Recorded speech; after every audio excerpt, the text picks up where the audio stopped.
What's up everyone, welcome to another video. In this video, I will cover selecting, installing, and using this rubber interlocking tile flooring for my home gym from Rubber Flooring Direct.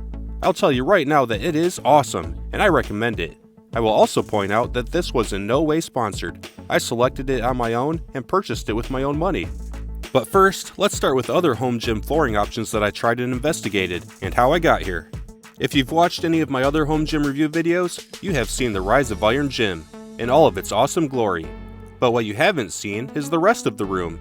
The back part is a utility room, and traveling into the gym and looking in the other direction, which is where I usually set up my camera to view the gym, this is the entrance. There's a chimney, the furnace, and the gym.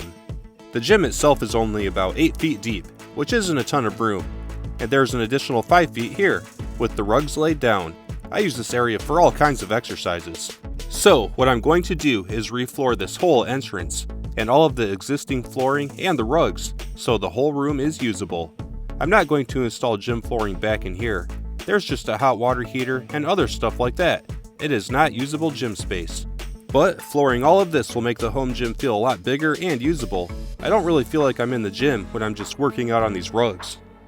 First, here's the existing foam flooring that I've had for a couple years. It's 5/16 inch thick, interlocking foam tiles. It does the job overall, but it has its issues. It bubbles and buckles quite a bit in multiple areas. It also splits in some areas. It's soft, and equipment sinks down into it. I have these plates under the adjustable dumbbell stand to distribute the load, otherwise the feet will sink right in. It's also not very resilient to sharp impact. I probably dropped something here at some point, and it sliced right through the flooring. And here's more bubbling and buckling issues. I have removed everything and adjusted the whole floor so it's nice and flat again, but it doesn't last, and bubbling comes back, and I'm finally going to replace this. Very quickly, just for fun, I will remove these distribution plates. And the feet sink right into the flooring. I've personally had enough of this, so let's look at other flooring options. Next, I looked into better foam gym flooring. This one looked tough. I contacted the manufacturer and was told that heavy equipment could very well sink into the foam and can pop up the connecting tabs depending on where it sits. Certain equipment can cause indentations and can even cut into the foam, and some people cut around legs depending on the equipment. This isn't what I was looking for my home gym. Rubber was the answer. Commercial gyms have rubber flooring. When it comes to rubber flooring, horse stall mats are a popular recommendation among home and garage gyms because of the relatively low cost for a giant mat. You could put one under a squat rack, or use several to cover the whole room. For an example of stall mat flooring, here's a couple pictures of a sweet home gym on Reddit that I was given permission to use. It was an option to consider, but there will be seams between the edges, and when asking more about them, I was told the rubber odor can be overwhelming, and since my home gym is enclosed with no windows, I didn't want to take the risk. Another rubber option, which is what I used, is interlocking square tiles. I got a good look at them from an USAWA fitness review video, which I've linked down in the description. They appear to be seamless and are made specifically for indoor commercial gyms. The tiles are 24 inches by 24 inches, and they're available in 5/16 or 3/8 inch thick. For my research, 5/16 is best suited for cardio and very lightweight. Sign up for my 1-pound dumbbell program, and machines such as ellipticals and treadmills. And 3/8 is the standard for home gyms and commercial gyms. So I went with 3/8 inch thick tiles. Sign up for my heavy dumbbell program. When it comes to the colors, there's black or colorful flecks can be added for a small cost increase. There are a few color options. And when it comes to the shape, there are border tiles with one straight edge, center tiles that interlock all the way around, and corner tiles with straight edges at one corner. As a mechanical engineer who designs complex machines for a living, I did not want to guess the quantity, so I drew the area in CAD to determine exactly how many tiles I needed. I found 3 different companies with essentially the same products. They all have the same thickness, color, and shape options. Rubber Flooring Direct was competitive all the way. Rubber Flooring Inc. had high-cost tiles and competitive shipping, and American Floor Mats had competitive tiles and crazy shipping. I also had a discount code for each company. In the end, Rubber Flooring Direct was the best value. So that's what I purchased. Here's the palette of rubber floor tiles that I received. Taking a close look, these are the border tiles with one straight edge, and these are the center tiles. My first impression is that these are really nice, and I'm very excited. They came pre-assembled in pairs, and the seam was pretty much invisible. I didn't see it until I separated them. Then I got to work, carrying them all down into the basement where my home gym is. The tiles are 8 pounds each, so this was about 700 pounds of tiles. There was no easy way to handle them, like putting them over my shoulder or something like that. I grabbed on and walked fast. It was a hand grip workout. Back at the home gym, I have the center tiles here, and I have the border tiles stacked over here. I kept them separate instead of a single stack, so they won't be trapped under each other when I need to get to them during install. Then I removed everything from the home gym. I wasn't sure if the power cage was going to make it, because I built it in place, but I was able to just barely sneak it out of there. Then I rolled up the rugs and removed them, and split the foam floor up and pulled it out. And here's what I was working with, a clean slate for the new floor. The white stuff is baking soda. I thought it would be a good idea to sprinkle some down before I put the foam floor down, but now it's ground into the concrete and stuck. To prepare the floor, I did some sweeping, some scraping, some scrubbing, and some vacuuming. I also cleaned up a few concrete spills. And it was time. I was clear for takeoff. The plan was to run straight edge along this wall, and then build out from here and fill everything else in. I will need to cut around this, that wall, furnace, and the chimney. So here we go. I installed it as planned. I filled in every full piece that I could, and left out the pieces that need to be cut to fit. It went smooth overall. Having the sheets pre-assembled in doubles was very helpful. It saved a lot of installation time. And here's a quick look at the last places that need to be cut to fit. I was hoping to run border pieces through here because this is exactly 6 feet, but they don't quite make it. I'm going to have to notch it around the chimney, but everything else laid down as planned. Here's a few installation tips so far. Pushing all the tabs together with your fingers is not practical. Use a rubber mallet or a dead blow to speed things up. But make sure everything is aligned well first before you go forcing unaligned tabs in with a hammer.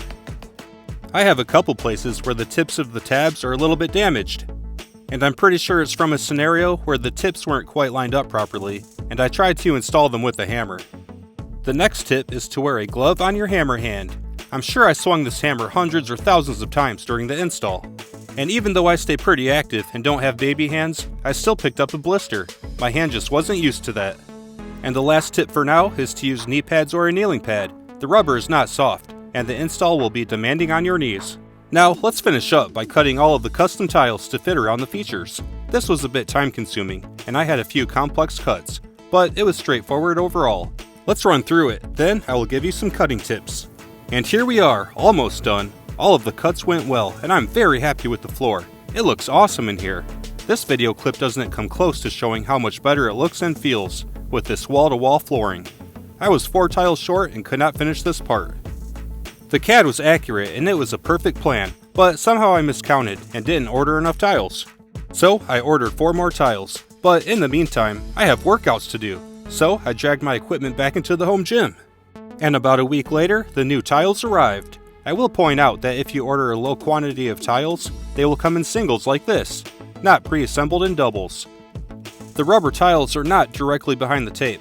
The box has a piece of cardboard under the center seam, so it should protect your cutting tool from digging into the tiles. And here are the last 4 tiles, exactly as expected. Now it's time to finish this flooring. Here's the last 4 cuts, and the flooring is complete. Now let's look at some cutting tips. First, the tiles are not symmetric. Notice this corner has a half tab, and this corner has a full tab. When you flip it over, it's mirrored. This corner has the full tab, and the half tab is over there. Make sure you have the orientation correct before you start cutting. Measure and mark the cuts as needed. I just used a mechanical pencil, and it was enough to put down a temporary mark that I could see. Then I lined up the straight edge on the marks, and used it as a guide to make a cut with a box cutter. The box cutter required several progressive passes to cut all the way through the tile, and I cut on a piece of wood that I didn't care about, because of course the blade will cut into the surface below, and that's the process that I used to cut all of the tiles. Let's quickly talk about cleaning, then I will show the big reveal and a few tips. I have some dirt and debris on the floor, and I also have some footprints from stepping on the concrete and transferring dirt over during the installation. To clean up the loose dirt and debris, a typical broom or vacuum works fine. You could also use a robot vacuum, whatever you prefer. I walk through this room to get to other rooms, and I have the furnace in here blowing things around. It does get dirty, but it's easy to sweep up. When it comes to these footprints that are kind of embedded in the surface, they do not vacuum up. But it cleans up beautiful with a mop. Use a traditional mop, sponge mop, Swiffer, or whatever you want. I've been using this floor for over a month now, and it cleans up and looks brand new every time. Now, let's check out this floor. The floor looks amazing. I filmed so much footage of this floor, trying to capture how good it looks, but no video does it justice. It's clean and essentially seamless. It completely changed the feel of this room, and I'm completely satisfied with it. I wish I could have done it sooner. The workouts are more enjoyable and better quality. The floor completely leveled up the atmosphere. And here's one of the functional upgrades. My bench used to slide around on the foam flooring. When I did things like split squats, the bench would slide away. I used to have to position the bench up against the cage to prevent it from sliding, but with the rubber floor, there's no sliding. Now I can do split squats anywhere with no sliding problems. It also offers excellent traction when wearing shoes for all kinds of workouts. Also, this has been sitting here for a month, and the feet have not sunk into the floor. Equipment does not sink into the floor. I will say a few things about Rubber Flooring Direct, since that's where I purchased it from. A few of the many highlights are that it's made from recycled rubber, proudly made in the United States, easy to move and reuse, no adhesive required, low odor, there's a 5-year warranty, and free samples are available. I contacted them through email and by phone with some questions, and their customer service was prompt and very helpful. From my personal experience, I would absolutely recommend purchasing from them. So, I think that wraps this up. I hope you found it helpful. Have a great day, and I'll see you in the next video.